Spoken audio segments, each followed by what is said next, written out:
One of the biggest issues for us as a nation is कि हमारे पास हर साल लगभग मिलियंस ऑफ लोग आते हैं जो कि एम्प्लॉयबल एज के आते हैं। अभी भी डेमोग्राफिक डिविडेंड तगड़ा है। अगर उनको हम समझते हैं कि सिर्फ सरकार के माध्यम से जॉब मिलेगा या सिर्फ प्राइवेट सेक्टर जॉब देगा, तो ये गलत फहमी है। द जोक आई से इज़ दैट पूर्वांचल को आगे ले जाने के लिए पुरुष से ज़्यादा महिला काम करेंगी, क्योंकि पुरुष तो वैसे ही राज कर रहा है। महिलाएं जो हैं उत्सुक हैं कुछ और करने के लिए। ये अर्थ और अर्थ दोनों संस्कृत में एक ही को परिभाषित। अर्थ का मतलब पैसा भी है और अर्थ का मतलब जीवन में अर्थ भी है। सरकार का माइंडसेट ये है कि ये उद्योगपति तो सिर्फ अपना ही उल्लू सिया करते हैं, हम लोग को ऐसे नियम बनाएं कि इनको कब्जे में रखा जाए, काबू किया जाए।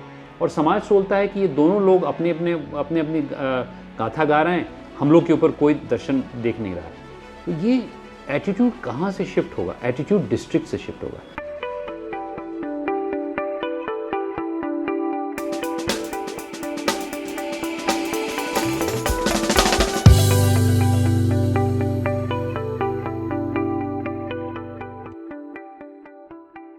On this episode of Growth is Good, we have a very distinguished guest, Mr. Shashank Mani.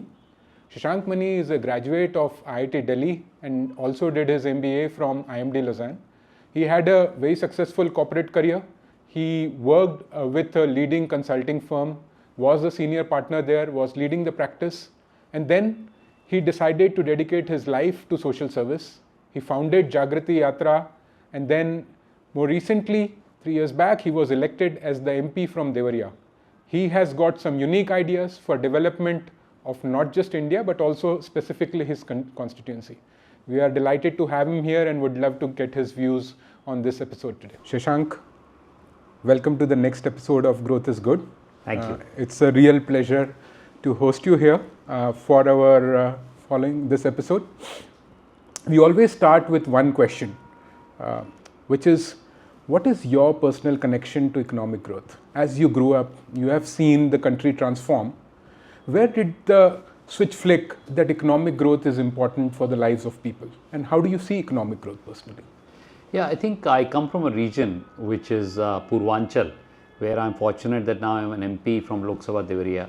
And I've always lived close to my village, which is where I'm now living. And I felt that some of the things that we were very good at some point in time, 300 years back, had been taken down by 200 years of colonialism. You know, there's a fact that Angus Maddison says, which is that we were 20% of GDP in about 1750. We came down to 3% of GDP at the time of independence, when our population doubled from to about 360 million people. And I think this fact of my area has always bothered me, that not only is India gone into essentially a very, very negative growth stage for almost 200 years, but my region itself was at the epicenter of that, because the first war of independence also came from. So growth mattered personally to me. How do we reverse that degrowth? How do we make sure that the lives of people are prosperous? I think more than just economic growth, also growth drives meaning in lives of people. And sometimes when growth goes away or is snatched away like the British did, then it has to be brought back with full authority, so that people also find meaning in life. So from a very early age, I've been thinking about this, I've experienced it personally, and now I'm in a privileged position that I can do something about it. That's great, Shashank. And you are indeed doing something about it. We understand you have launched this wonderful program called Amrit Prayas, where most MPs focus on the conventional style of politics. आप एक growth की politics लाना चाह रहे हैं अमृत प्रयास के तहत, तो आप थोड़ा बताएंगे हमारे दर्शकों को कि अमृत प्रयास में हम किस तरह से कोशिश कर रहे हैं कि जो देवरिया के लोग हैं उनका आर्थिक विकास हो और उनको उसका असली फ़ायदा मिला। तो अमृत प्रयास के बारे में थोड़ा हमें बताइए। नहीं, देखिए, जब मेरा चयन हुआ, मैं इलेक्ट हुआ मेंबर ऑफ पार्लियामेंट, सांसद बतौर, तो मैंने देखा कि हमारे क्षेत्र को आगे बढ़ाने के लिए जो सामान्य गति ऑफ ग्रोथ है वो पर्याप्त नहीं है। जो 5.7% है मेरे लोकसभा की जीडीपी 17,000 करोड़ है। अगर मैं बहुत ज़्यादा न भी करूं तो अगले 10 साल में ये जीडीपी 29,000 करोड़ तक पहुंच जाएगी। लेकिन हम लोग का मानना था कि विकसित भारत के नारे पे मैं इलेक्ट हुआ हूं, आदरणीय प्रधानमंत्री जी का नारा है, वही बोलते हुए मैंने अपने चुनाव में अपनी प्रत्याशिता को दर्ज किया और उसके बाद वहीं से मुझे विजय प्राप्त हुई। एक विषम परिस्थितियाँ भी थी उत्तर प्रदेश में भारतीय जनता पार्टी के लिए, लेकिन उसके बावजूद जनता ने मुझे चुना। तो मेरा ये दायित्व होता है कि मैं अतिरिक्त विकसित भारत की ग्रोथ के बारे में बात करूं। लेकिन इस ग्रोथ के बारे में बात करने के पहले मैं ये भी कहना चाहता हूं कि मेरे मन में सिर्फ आर्थिक ग्रोथ ही नहीं था, मेरे मन में एक सामाजिक ग्रोथ भी था, एक पर्यावरण को संतुलित करके ग्रोथ था। तो हमने लक्ष्य जब रखे तो सिर्फ जीडीपी ग्रोथ का नहीं रखा जो 3.5% अतिरिक्त था, लेकिन हमने उसी के साथ साथ ये भी कहा कि हम लोग को एम्प्लॉयमेंट लाना पड़ेगा, 1.7 लाख अतिरिक्त एम्प्लॉयमेंट, और उसी के साथ साथ हम ये भी कहा कि हम लोग पर्यावरण को संतुलित रूप से आगे बढ़ाएंगे और ह्यूमन पोटेंशियल को आगे बढ़ाएंगे। तो मैं समझता हूँ कि अगर ये चारों चीज़ों को देखें तभी मिला के ग्रोथ की असली परिभाषा होती है कि हम लोग सिर्फ आर्थिक ग्रोथ, जीडीपी वाली ग्रोथ की बात न करें, हम लोग एम्प्लॉयमेंट ग्रोथ की बात करें, हम लोग एनवायरनमेंट को साथ लेके चलने की बात करें, और जो मानव की संसाधन है, मानव पोटेंशियल जो भारत में सबसे ज़्यादा है, उसको भी आगे साथ करें। तो मेरे लिए ग्रोथ ही चारों चीज़ें से परिभाषित है। आदरणीय प्रधानमंत्री जी भी बोलते हैं कि समग्र विकास के लिए हमें इसको आगे बढ़ाना है, और उसके पीछे भी एकात्म मानववाद जो हमारे भारतीय जनता पार्टी के संस्थापक दीनदयाल जी का दर्शन है, उसका भी एक बहुत बड़ा समायोग है। तो इसके बारे में और चर्चा मैं करना चाहूँगा, लेकिन जब मैं आया सदन में उसके 6 महीने बाद मैं दिशा कमेटी का चेयरमैन भी था, तो 5.7% ग्रोथ है उसकी जिम्मेदारी मेरी है, मेरे विधायकों की है, डीएम की है, अन्य लोगों की है।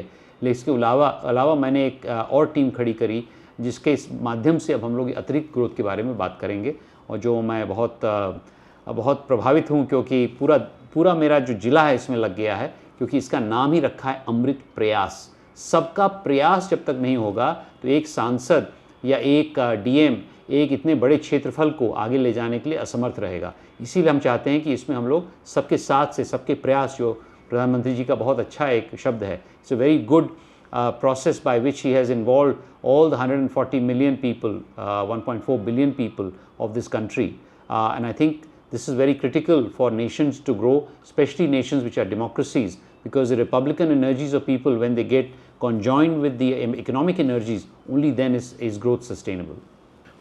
तो शशांक, हम अमृत प्रयास में अभी तक का क्या एक्सपीरियंस रहा है, what are the difficulties, what is easy, उस पर भी आते हैं, पर थोड़ा सा और पीछे जाते हैं, because this is not your first step in the social world, right? आप पहले भी जुड़े रहे हैं आप समाज के लिए, even while you were a partner eight PwC, you were running this जागृति यात्रा, जिससे कि अब तक कुछ 15-16 हज़ार लोग अब तक जागृति यात्रा कर चुके हैं। तो आप थोड़ा उसके बारे में बताएंगे, how did this idea of Jagriti Yatra come about, उससे आपने क्या सीखा, and then you started this institute, this organisation for promoting local entrepreneurship. तो अपनी अभी के अमृत प्रयास के पहले की जर्नी के बारे में थोड़ा बताइए कि ये आपने कैसे शुरू किया, उससे क्या सीखा, और फिर हम इस पर आते हैं। धन्यवाद। तो उसमें मैं समझता हूँ कि एक मिडल ऑफ डायमंड इंडिया मेरी थ्योरी है। मेरा ये मानना है कि जो प्रहलाद का bottom of the pyramid metaphor है वो गलत है। वो 20 साल पहले लगभग वो एक तो ओवर रूल हो गया था। उसके बावजूद मिडल पिरामिड बोलता है कि अधिकांश लोग अमीर हैं,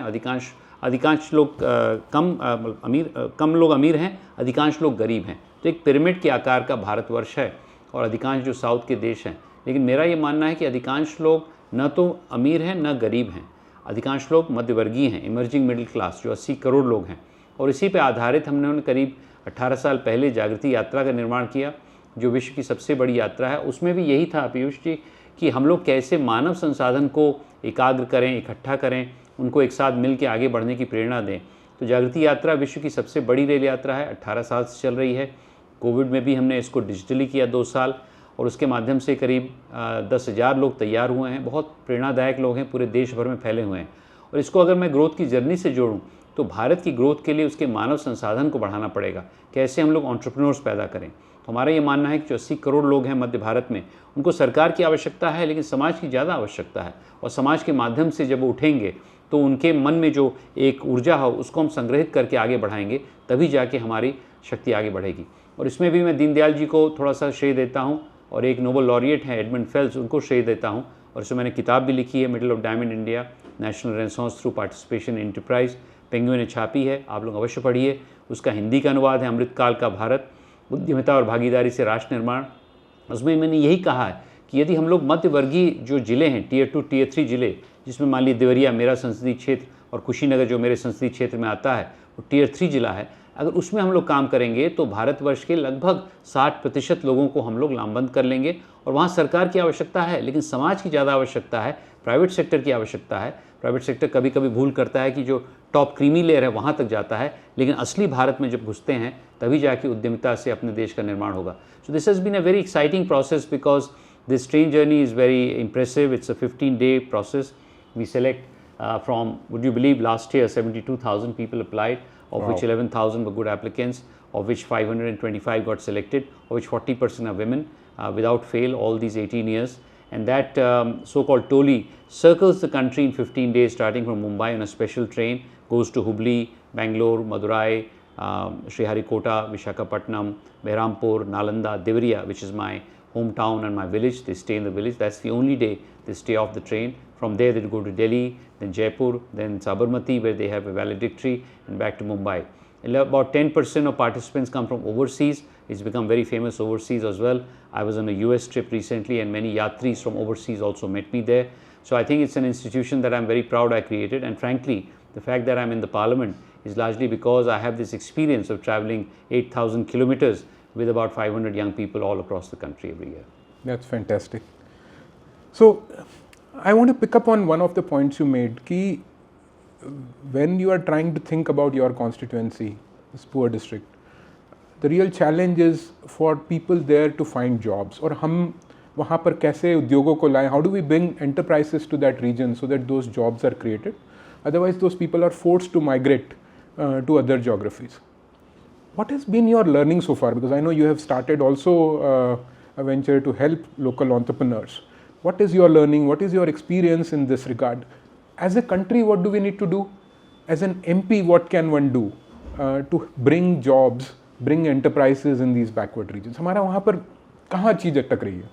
ये बहुत अच्छा प्रश्न है। देखिए, मैं समझता हूँ कि जब जागृति यात्रा 18 साल से चल रही है, लेकिन पिछले 8 साल से मैंने अपने ही संसदीय क्षेत्र में, अपने ही गांव में एक बहुत बड़ा उपकेंद्र खोला है, जागृति उद्यम केंद्र, और उसके माध्यम से 10 जिलों में हम काम कर रहे हैं, जहाँ पर हमने काडर खड़ा किया है उद्यम कोर, उद्यम मित्र।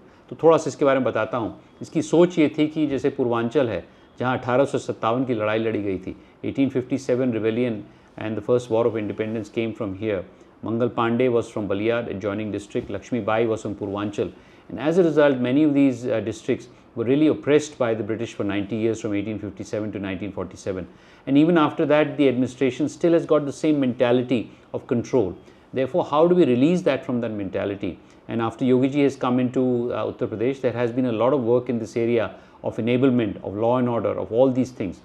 But 7-8 years back, when we started this movement, we thought that we'd create an institution. Because unless, Piyush, you create institutions in these areas, you cannot have the Vishwas of the Janata. So we have created a very world-class institution in my village, which is called Barpar. There's a giant banyan tree. Next to that banyan tree, we have a 6-acre campus. I'm very pleased to say the second phase of that thing has just been inaugurated.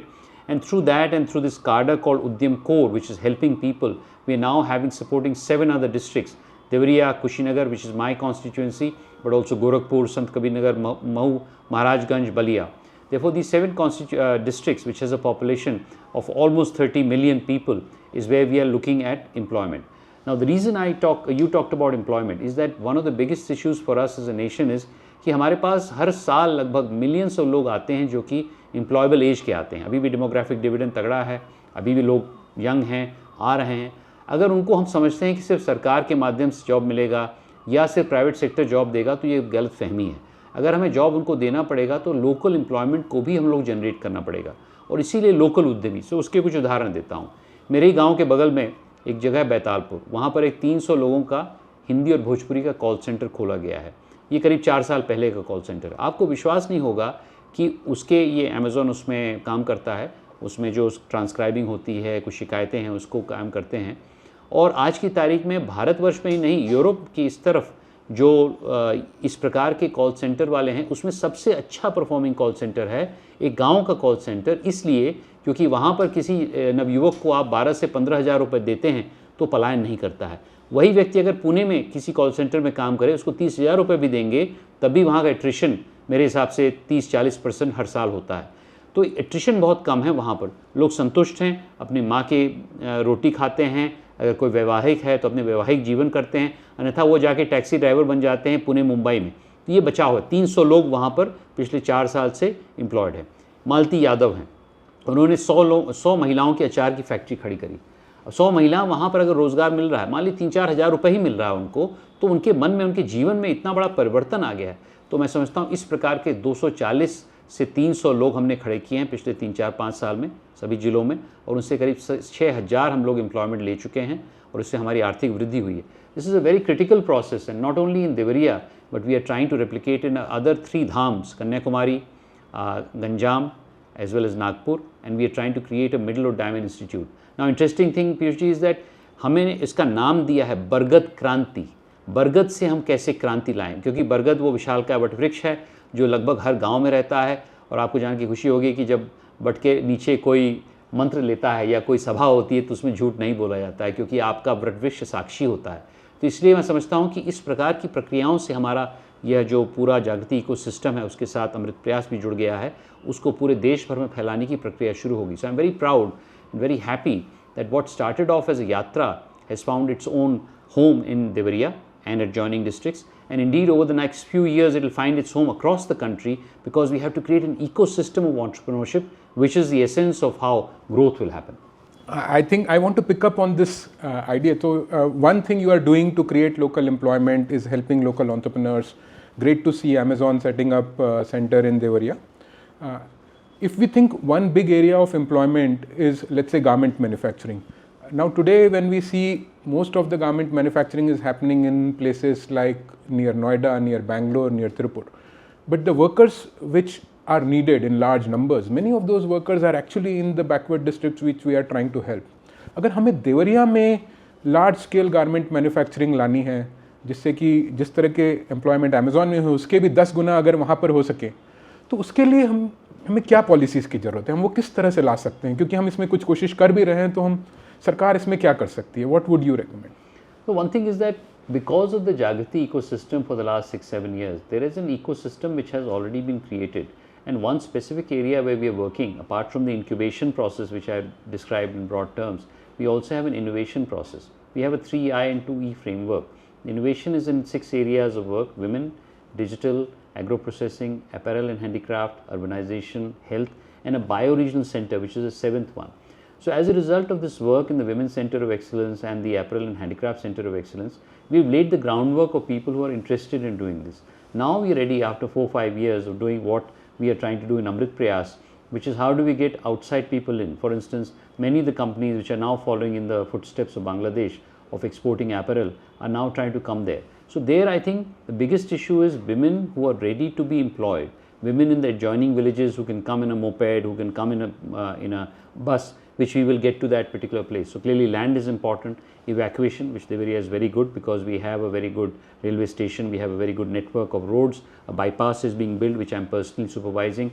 So alongside that, the Manav Sansadhan, women are very, very impressive there, and I can tell you that the joke I say is that Purvanchal को आगे ले जाने के लिए पुरुष से ज़्यादा महिला काम करेंगी, क्योंकि पुरुष तो वैसे ही राज कर रहा है, महिलाएं जो हैं उत्सुक हैं कुछ और करने के लिए, तो उनके लिए क्रांतिकारी स्टेप होगा कि मंगल पांडे की भूमि से अगर इस प्रकार की क्रांति उठे। लेकिन उसका जो एक फर्टिलाइजेशन हो गया है, एक ज़मीन बो हो गई, अब उसमें पौधा तैयार करने की आवश्यकता है, अगर ऐसे पौधे लगेंगे तो बहुत महत्वपूर्ण होगा। इनोवेशन पे मैं भी कहूँगा कि सिर्फ परिधान पे नहीं, एपरल नहीं, कई ऐसी जगह हैं जो कि आपको आश्चर्य होगा कि कैसे, अब जैसे एग्रीटेक में बहुत काम हो रहा है, जैसे मैं समझता हूँ कि एग्रो प्रोसेसिंग में काम हो ही रहा है, हमारा कृषि बाहुल्य क्षेत्र है। So there are many areas that is fertile now because of the work that we have done over the last 6-7 years to create these entrepreneurial layers. Great to, and absolutely we have opportunities in agriculture, agri-processing, labor-intensive manufacturing. एक debate जो हमेशा आती है कि to help all this, do the local administration, including MPs, do they have sufficient power, sufficient accountability, or are our policies, our finances too centralized? As an MP, when you are trying to do things, how do you feel about it? आपके हाथ में वो change करने के क्या levers हैं, क्या नहीं हैं, क्या होने चाहिए? देखिए, एक बहुत महत्वपूर्ण चीज़ मैंने सीखी है, क्योंकि मैं कॉर्पोरेट जगत से आता हूँ, उसके बाद मैंने सोसाइटी में काम किया जागृति के माध्यम से, अब मैं राजनीति में हूँ तो सरकार में हूँ, कि इन तीनों का समावेश बहुत आवश्यक है ग्रोथ के लिए। एक ज़माना था जब हम लोग समझते थे कि ग्रोथ हो सकता है कि अगर प्राइवेट सेक्टर का निवेश हो देवरिया में। एक ज़माना होता था जब मैं जागृति के संस्थापक, जागृति मूवमेंट के संस्थापक, जागृति की संस्थापिका मेरी मदर हैं, लेकिन जागृति मूवमेंट के संस्थापक के तौर पे मुझे लगता है कि हम लोग समाज के माध्यम से ही कर सकते हैं। कभी कभी मैं सोचता हूँ दिशा कमेटी का चेयरमैन हूँ, सब चीज़ वहाँ के DM, कलेक्टर ये लोग कर लेंगे, लेकिन सत्य तो ये है कि असली ग्रोथ के लिए इन तीनों का समावेश होना पड़ेगा. This is a whole of society approach. Therefore, even to do anything that we are doing there, we are making sure that the DM and the local administration is fully informed. We are creating an ease of business office, which is very unique. We are making sure that corporate dagat se jo log aa rahe hain, they are coming there, they are getting full reception.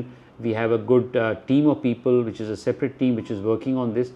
And because of the work Jagriti has done for the last 6-7 years, Samaj is also now much more aware of this. Because see, believability in Samaj has been destroyed. We have made many promises, previous sarkars in Uttar Pradesh made many promises, but since 2017 and with the Yogi Ji Sarkar, there is now believability in the people. So उसके कारणवश अब क्या हो रहा है कि लोग समाज भी जाग रहा है, सरकार भी प्रतिबद्ध हो रही है और उसी के साथ साथ प्राइवेट सेक्टर आ रहा है. ऐसा नहीं कि कई चीज़ों में भी हमें काम करने की ज़रूरत नहीं है. अभी भी ईज़ ऑफ बिजनेस सच पूछिए देवरिया जैसे क्षेत्र में पुअर है, अभी भी कुछ करप्शन के मामले चलते रहते हैं. मैं उस पर दबाव डालने की कोशिश कर रहा हूँ, लेकिन मेरा बड़ा सौभाग्य है कि बतौर सांसद अब मैं इस अमृत प्रयास को भी कार्यान्वित कर रहा हूँ और दिशा कमेटी के चेयरमैन भी हूँ. तो जो 5.7% ग्रोथ है उसके लिए हम लोग प्रतिबद्ध हैं, लेकिन उसके ऊपर की जो ग्रोथ है उसके लिए अब हम लोग इस अमृत प्रयास से काम कर रहे हैं. तो काम शुरू हो गया है और इसकी चर्चा मैं समझता हूँ कि अन्य प्रांतों में भी जा रही है. आपको खुशी होगी कि अभी छत्तीसगढ़ के सीएम ने मुझे बुलाया था, उनकी पूरे कैबिनेट के साथ मेरी 1.5 घंटे की मीटिंग हुई, कैसे हम लोग जिले लेवल पर विकेंद्रित विकास कर सकते हैं, क्योंकि विकेंद्रीकरण बहुत आवश्यक है. 240 मिलियन के लोगों का एक प्रदेश उत्तर प्रदेश, उसमें अगर आप लखनऊ से ही काम करेंगे कुछ चीज़ें हो सकती हैं, लेकिन अधिकांश चीज़ें आपको जिले लेवल पे करनी पड़ेंगी. तो इसके लिए मैं समझता हूँ कि ये जो ग्रोथ माइंडसेट हम लोग ला रहे हैं, जिसमें समाज जुड़ा है, सरकार जुड़ी है, कुछ हद तक प्राइवेट सेक्टर जुड़ा है, ये बहुत आवश्यक है. बिल्कुल सही कहा आपने. समाज, सरकार और बाज़ार के समागम से ही ये हो पाएगा. और विकेंद्रीकरण जो आपने कहा वो भी बहुत ज़रूरी है, क्योंकि अगर हमारे देश के 542 सांसद सब अपने ग्रोथ में लग जाएं तो हमारा देश वैसे ही विकसित भारत बन जाएगा. तो विकसित भारत की बात करते हैं. हाँ, हमारे देश में अब हम सब 2047 की तरफ देख रहे हैं. आज़ादी के 100 साल बाद हमने एक विकसित भारत का लक्ष्य रखा है. आपके लिए विकसित भारत की परिकल्पना क्या है? क्या होगा विकसित भारत? बहुत अच्छा प्रश्न है. और मैं समझता हूँ हम सब सौभाग्यशाली हैं कि एक ऐसा हम लोग को लीडर मिले हैं जिन्होंने एक 5 साल नहीं, 10 साल नहीं, 25 साल की सोच रखी है. और आप जानते हैं कि कई ऐसी सभ्यताएं जो हड़बड़ी में रहती हैं कि तुरंत काम करना है. हमारी सभ्यता हर समय हड़बड़ी में नहीं रहती है. हम लोग को जो करना होता है दूरगामी सोच से करते हैं. और इसी सिलसिले में जो आदरणीय प्रधानमंत्री जी का विकसित भारत का नारा है और विकसित भारत का एक लक्ष्य है, प्रक्रिया है, उससे मैं देख रहा हूँ धीरे धीरे पूरा देश लामबंद हो रहा है. मैं देख रहा हूँ हर जिले में तो मैं कर ही रहा हूँ, लेकिन हर प्रदेश में भी विकसित उत्तर प्रदेश का नारा लग रहा है. तो इसका जो परिभाषा मेरे लिए है कि देखिए, बतौर गणतंत्र, as a republic, we cannot think only in sheer economic terms. We have to think in terms of meaning in the lives of our citizens, because unless you drive meaning in the lives of citizens through economic growth, it will become dysfunctional. We don't want to arrive at 2047 with our GDP at $20 trillion, but a few people very rich and many people not rich, or worse still, a few people participating in that growth and the rest only receiving tax deducted benefits out of that growth, because that will not drive meaning. There is a real danger that may start happening, that we think that tax is the only way of existing with this growth story, whereas the real fact is that of those 1.4 billion people, now going to be 1.5 billion, in my constituency almost 3 million people, probably in the next 20 years going to be 5 million people.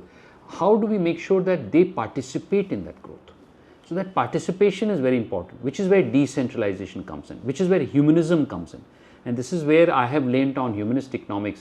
This is a theory of change that I am proposing at various levels, including my party, which draws from the impressive work that was done almost 60 years back by Deen Dayal Upadhyay ji in integral humanism, which I have buttressed by the work that Edmund Phelps has done in human flourishing.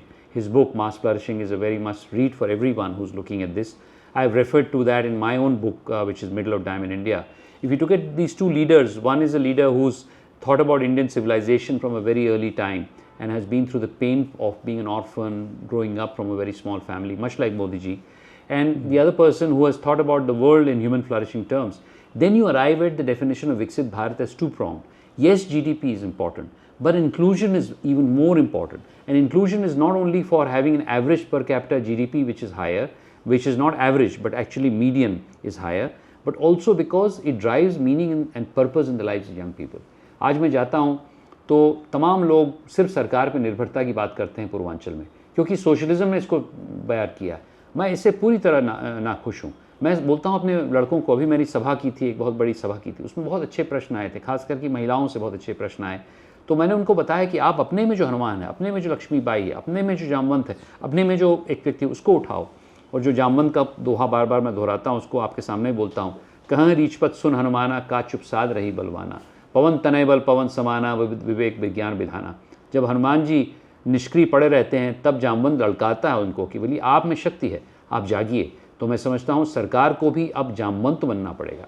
तो मेरा किरदार हनुमान का नहीं है, मैं पहाड़ उठाने के लिए नहीं खड़ा हूँ, लेकिन मेरे 3 मिलियन लोग, 30 लाख लोग पहाड़ उठाएंगे, तब जाके छोटे छोटे पहाड़ उठेंगे। And that will also drive meaning in the life. Meaning is very critical.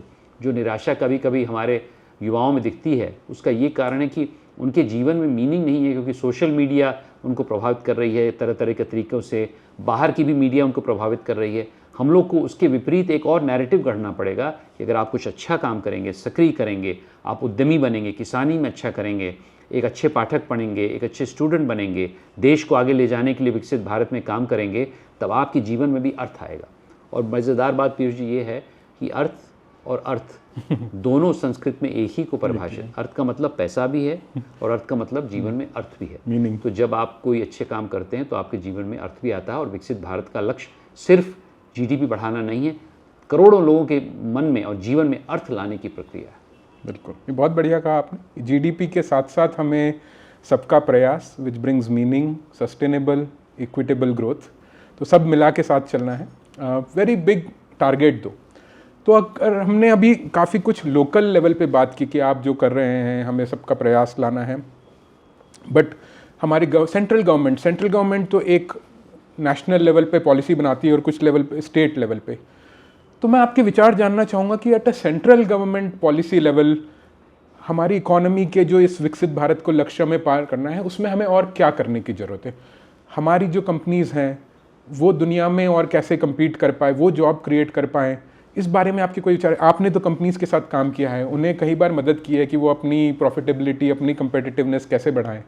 उस सब से आपने क्या सीखा है और उसके लिए आपके विचार कुछ हैं जो शेयर करना चाहेंगे कि हमें देश में और क्या पॉलिसीज़ की ज़रूरत है जिससे कि हमारी ये विकास की गति और आगे बढ़े? जो आपने 5 से 9 का लक्ष्य रखा, ये हमें पूरे देश का लक्ष्य चाहिए। ये बात की सही है कि, और इसमें मेरा थोड़ा सा दृष्टिकोण इससे प्रभावित है क्योंकि मैं 2 जॉइंट पार्लियामेंट्री कमेटी में स्टैंडिंग एक बनी है। एक तो इनकम टैक्स कमेटी का सदस्य, अभी भी कॉर्पोरेट लॉ कमेटी भी है। उसके बारे में टिप्पणी नहीं करूँगा क्योंकि विचाराधीन है, लेकिन मौखिक बात यह है कि हम कैसे हमारे असंख्य ऐसे उद्यमी हैं उनको प्रभावित करें। देखिए, जो बड़े उद्यमी होते हैं उनके लिए सरकार में पर्याप्त जगह होती है, सुनवाई होती है। जो अति गरीब हैं उनके लिए भी सरकार बहुत कर रही है। लेकिन जो मैंने अपनी किताब में कहा है कि जो ऐसे उद्यमी हैं जो आज 500 करोड़ के हैं, 1000 करोड़ के हैं, 50 करोड़ के हैं, 5 करोड़ के हैं, अभी उनके पास बहुत प्रभाव है। अगर एम्प्लॉयमेंट देखें तो उनके पास सबसे ज़्यादा एम्प्लॉयमेंट, लेकिन सबसे कम शक्ति उनके पास है। तो हमारी सरकार इस इमर्जिंग मिडिल क्लास, उभरते हुए मध्य भारत के लिए बहुत प्रतिबद्ध है। तो केंद्र सरकार की कई ऐसी रचनाएं हैं जिसमें हमने इनका प्रभार लिया है। और इसमें मैं आपको एक मौखिक महत्वपूर्ण एग्जाम्पल देता हूँ। जर्मनी का जो किस्सा है, after world war II in 1948 or so, there was a chancellor called Ludwig Erhard, and he decided in his own wisdom that he is not necessarily going to make policy for the super rich, nor is he going to make policy for the super poor, which are anyway very small. He is going to make policy for the middle, what now is called the Mittelstand. And that is a result of that, Germany's economy is rather stable because it is based on family-run businesses, it is based on longer-term artisanal businesses, it is based on decentralized, meaning there are 10 big towns in Germany as opposed to very, very big towns in the United States of America. So I think there is a lesson that at least I have learned in economic theory at the national level, which is how do you create this focus on the middle, and this middle will power the country, as I said, in economic terms but also in value terms. These are the values of thrift, of honesty, which is inherent in our society, which are being proposed and taken forward by the Honorable Prime Minister. Nirmala ji is always focused on that. And therefore the Jan Vishwas bill which has come, which is taking care of some of these archaic laws, कैसे हम लोग जो जामवंत की theory उसको कार्यान्वित करें, कैसे हनुमान को उठने की शक्ति दें, उनके सामने जो अवरोधन हैं, जो बाधाएं हैं, उसको अलग करें। ये न करें कि सरकार ही हनुमान बन जाए, वो श्रीलंका वाला हाल हो जाएगा। हम लोग चाहते हैं कि सरकार जामवंत का किरदार करे। ऐसा नहीं कि कई चीज़ों में सरकार को ही हनुमान बनना पड़ता है, जैसे डिफेंस है, जैसे लॉ एंड ऑर्डर है, जैसे एडमिनिस्ट्रेशन है, जस्टिस है, लेकिन ये रिगेलिया फंक्शन सरकार की जो पूरी बजट है उसके 20% होंगे, 30% होंगे, 70% बजट उनका ये होना चाहिए कि कैसे हम इनेबलिंग इंफ्रास्ट्रक्चर बनाएं। जैसे उद्यमिता में भी मैं चाहता हूँ कि इनेबलिंग इंफ्रास्ट्रक्चर हो, मार्केट में भी ऐसे इंफ्रास्ट्रक्चर इंस्टीट्यूशंस हो जो औरों को सहायता करें। तो मैं समझता हूँ मोदी जी के नेतृत्व में, जो खुद ही एक मध्य वर्ग से आते हैं, उनको एहसास है व्यक्तिगत रूप से, जैसे मुझे एहसास है क्योंकि मैं ग्रामीण परिवेश से आता हूँ, कि उनकी समस्याएं क्या हैं। जो पूर्ववर्ती सरकारें थी वो थोड़े एलीट स्ट्रक्चर से आती थी, वो जो बड़े बड़े स्कूलों में पढ़ के आते थे, तो उनको असली वास्तविकता नहीं मालूम थी। अब वास्तविक पॉलिसी बन रही है जो जन विश्वास की पॉलिसी है। और हमारे सभ्यता में ये है कि अपने अहम ब्रह्मास्मि, हम में एक हनुमान छुपा हुआ है, उसको जगाने की प्रक्रिया हम लोग करेंगे तो मानव शक्ति उजागर होगी, ह्यूमन पोटेंशियल बनेगा। और एकात्म मानववाद की जो बात हमारे दीनदयाल उपाध्याय जी ने कही थी, और दीनदयाल जी को आप सिर्फ बीजेपी का थिंकर मत समझिए, दीनदयाल उपाध्याय पहले ऐसे थिंकर थे जिन्होंने इस प्रकार का दर्शन दिया जो पाश्चात्य सभ्यता से परे है।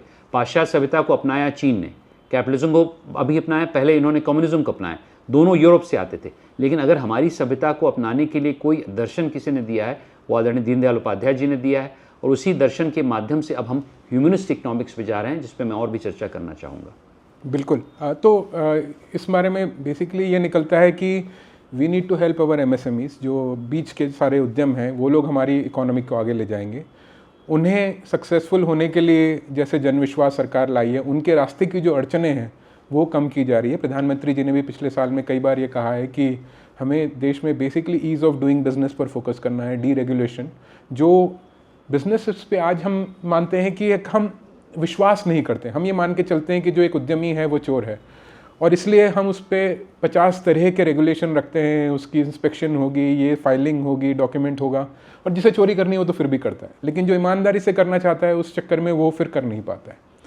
तो मैं आपसे थोड़ा सा और सुनना चाहूँगा कि आपका क्या विचार है कि आपने जो देखा है उसमें किन एरिया में हमें ईज़ ऑफ डूइंग बिजनेस, जो डीरेगुलेशन है, जो कामकाज को आसान बनाने की ज़रूरत है, कहाँ पर है, कोई ऐसे विशेष जगह हैं? और फिर मैं ह्यूमनिस्ट इकोनॉमी के बारे में आपसे सुनना चाहूँगा।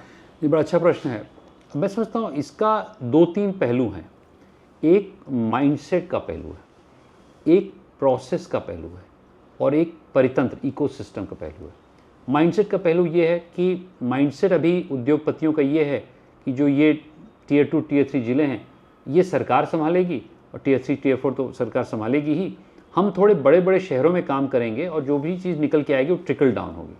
सरकार का माइंडसेट ये है कि ये उद्योगपति तो सिर्फ अपना ही उल्लू सीधा करते हैं, हम लोग को ऐसे नियम बनाएं कि इनको कब्जे में रखा जाए, काबू किया जाए। और समाज सोचता है कि ये दोनों लोग अपनी गाथा गा रहे हैं, हम लोग के ऊपर कोई दर्शन देख नहीं रहा है। तो ये एटीट्यूड कहाँ से शिफ्ट होगा? एटीट्यूड डिस्ट्रिक्ट से शिफ्ट होगा। जब डिस्ट्रिक्ट अफसर ये बोलेगा कि नहीं, मेरा काम ये नहीं कि सिर्फ कंट्रोल करूँ, मेरा काम है इनेबल करूँ, तब जाके वो डिस्ट्रिक्ट ऑफिसर का मन बढ़ेगा कि नहीं, ये सिर्फ चोर नहीं है, इनमें क्षमताएं भी हैं, हमारा उद्यमी आगे बढ़ सकता है, मेरे ज़िले को आगे ले जा सकता है। जब ज़िले का उद्यमी बोलेगा कि नहीं भाई, सरकार भी है और मैं देख रहा हूँ प्राइवेट सेक्टर भी यहाँ पर आ गया, तो समाज में विश्वास पैदा होगा। और प्राइवेट सेक्टर बोलेगा जब 80 करोड़ लोग जो मेरे मध्य भारत के हैं उसको उसके पास जाया जाएगा, तभी मेरा अगला ग्रोथ इंजन आएगा, क्योंकि ग्रोथ इंजन सिर्फ ये 200 मिलियन जो टॉप के हैं उससे नहीं आ रहा है। और ये विश्व की परिभाषा है। अगर विश्व में भी जाइएगा तो सबसे ज़्यादा ग्रोथ इंडोनेशिया में है, जहाँ प्रधानमंत्री अभी होके आ रहे हैं, या सबसे ज़्यादा ग्रोथ आज की तारीख में नाइजीरिया में है, या साउथ लैटिन अमेरिका में है। तो एक तो एटीट्यूड हमें चेंज करने के लिए होल ऑफ सोसाइटी अप्रोच अपनाना पड़ेगा, जो अमृत प्रयास में हम कर रहे हैं। तब वहाँ के डीएम का, वहाँ के उद्योगपतियों का, वहाँ के समाज का एटीट्यूड चेंज हो रहा है। दूसरा रहा हमारे प्रोसेसेस क्या हैं। हमारे प्रोसेसेस अभी भी कॉर्नवालिस वाले प्रोसेस हैं। कॉर्नवालिस ने क्यों लिया था? आपको एक मज़ेदार बात बताऊं। कॉर्नवालिस ने जब गवर्नरशिप चलाई थी ईस्ट इंडिया कंपनी में, तो उसके पहले वॉरेन हेस्टिंग उसके गवर्नर थे, और वॉरेन हेस्टिंग की पत्नी मरियम को पाया गया कि बड़े बड़े आभूषण लेके लंदन की हाई सोसाइटी में घूम रही थी। और गबन में वॉरेन हेस्टिंग ने यहाँ से $7 मिलियन पाउंड, उस समय के मतलब आज की तारीख में 7 बिलियन आप समझिए, उतना गबन करके गया था। तो ब्रिटिश पार्लियामेंट में एडमंड बर्ग ने करीब 4 साल या 7 साल तक उनका एक तरह से एक मुआवजा किया, और यह घोषित किया कि वॉरेन हेस्टिंग ने बहुत बड़ा गबन ईस्ट इंडिया कंपनी भी किया। और जब कॉर्नवालिस आए तो कॉर्नवालिस को आदेशित किया गया कि कोई भी चीज़ बिना लिखा पढ़ी की नहीं हो पाती। तो मेरे पिताजी बोलते हैं कि आज की तारीख में bureaucracy still speaks in triplicate, क्योंकि वो अपने लिए नहीं, ऐसा नहीं कि किसी ने रेवेन्यू चोरी की है, किसी आपके नागरिक ने पैसा नहीं दिया है, वो तो उसी के मालिक ने पैसा चुराया था। इसी के लिए हमारे ऊपर 200 साल से, और अभी भी मैं देखता हूँ प्रक्रियाओं में वही राइटिंग वाला हिसाब है, सब जब लिखित होगी भाई। अब स्टैम्प पेपर पे अभी प्रधानमंत्री जी ने जो न्याय संहिता में किया है, जो इस बीच में रूल्स किए हैं, एफिडेविट में एफिडेविट आप लगा के साइन कर रहे हैं, कोई भी चीज़ जब तक लिखित नहीं होती, प्रमाणित नहीं होता है, कई ऐसी चीज़ें जिसमें बहुत अवरोध था। ये तो एक पहला प्रोसेस। दूसरा प्रोसेस ये था कि उसमें भी कई ऐसी पुराने लॉज हैं जिसको हम लोग ध्वस्त कर देना चाहिए, जो कंट्रोलरशिप के लॉज हैं। अभी इस जिस कमेटी में बैठा हूँ उसमें भी इसकी चर्चा हो रही है, प्रीवियस कमेटी में भी इसकी चर्चा हो रही है। तो ये तो प्रोसेस में इंप्रूवमेंट होना चाहिए। तीसरा जो सकारात्मक है कि हमें ऐसे इंफ्रास्ट्रक्चरल इंस्टीट्यूशंस बनाने पड़ेंगे जो उद्यमिता को प्रभावित करें। मेरा जो जिले में जो 6 एकड़ की ज़मीन पर बनाया है वो एक उदाहरण है, लेकिन इसी तरह पूरे देश भर में मैं देखता हूँ कि स्किलिंग के मामले में हम लोग बहुत आगे हैं, लेकिन उद्यमिता के मामले में हम लोग पीछे हैं। अगर आप देखेंगे कहाँ उद्यमिता पढ़ाई जाती है या कहाँ इसका प्रचार होता है तो बहुत कम इंस्टीट्यूशंस आप पाएंगे। तो मैं समझता हूँ कि हम लोग को एक उद्यमिता का आंदोलन लाना पड़ेगा, जिसको मैं बरगद क्रांति बोलता हूँ, जिसकी चर्चा सौभाग्यवश इस शीतकालीन सत्र में मेरी प्रधानमंत्री जी के साथ भी हुई, क्योंकि मेरे घर में, मेरे गांव में एक बहुत विशालकाय वटवृक्ष है। तो मैंने उनको बोला सर बरगद क्रांति, तो उन्होंने हंस के बोला कि मेरे भी गांव का, मेरे भी जिले का नाम वडनगर है, वही बरगद से परिभाषित है। तो आइए दोस्तों मिलजुल के इस परितंत्र को बनाएं। तो माइंडसेट, प्रोसेस और परितंत्र, जब तक इकोसिस्टम नहीं बनेगा तब तक हम लोग इस इकॉनमी को आगे नहीं ले जाएंगे। तो in a long story short, if you want to go back to that middle and engage with them in a more proactive fashion, then we need to change the mindsets of the people sitting in Bombay who do not distrust the bureaucrats sitting in Delhi, people sitting in Delhi and Lucknow who do not trust the Samaj, and Samaj who don't trust both of these people. And I think this is a golden opportunity. No, I love that framework. I think by inspiring people, you get them going, and then government needs to trust them so that it removes the roadblocks or brakes. I think आपका जो inspiration है वो accelerator का काम करेगा, सरकार break हटा ले उनको ट्रस्ट करके, तो हमारी गाड़ी दौड़ेगी इकोनॉमी की। सही बात। Wonderful perspectives. आप अंत में कुछ और कहना चाहेंगे overall for our audience? How can they contribute to our country's economic growth journey? Because you are a professional, you have seen the corporate world, you have been like many of our viewers, and now you are a politician who are trying to inspire many people. How would you like to inspire? What would you tell our viewers? What can they do in their day-to-day life to contribute to our economic growth journey? So before I answer that question, may I dwell a minute on what is a favorite subject of mine, which is humanist economics, and also which is the inverse of what I am doing in my constituency, which is Amrit Prayas. Amrit Prayas is the operational end of the stick, which is how are we going to make sure that the GDP of my constituency, the human potential of my constituency, the amount of employment in my constituency, and the environmental sustainability of my constituency, which is the size of a country like Qatar, is growing in line with Viksit Devariya, Viksit Bharat, Viksit Uttar Pradesh. But the other side of it is that unless we create a mahal and a philosophy and an economic theory which supports this economics, it is going to fall flat. Because whether we like it or not, our economic theory is still jaundiced by what the Western economies have brought into India through colonialism, and it still goes on.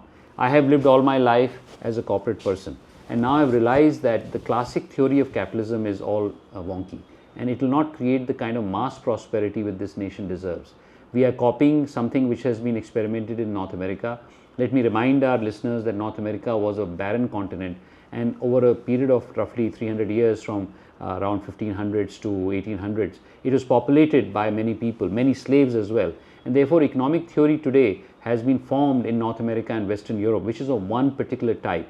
I call it Cartesian, I call it mechanistic. It thinks about life as not an integrated whole, but as a division of responsibilities where capital plays a large role. When North America talks about capitalism in its sense, it had infinite resources at its disposal. It had infinite wildlife, it had infinite things. We are a resource constrained nation, but one resource which we have in plenty is people.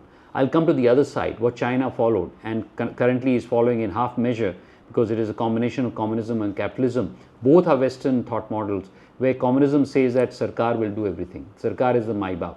And previous regimes, even in India, I don't want to make it political, but I have to because I'm a politician. Previous regimes and Congress regimes and socialist regimes felt that the government will be the Mai-Baap, they will do things for us. And this Garibi Hatao Ka Andolan, which was started many years back, was a total failure because government cannot do many of the things. It can only do 20%.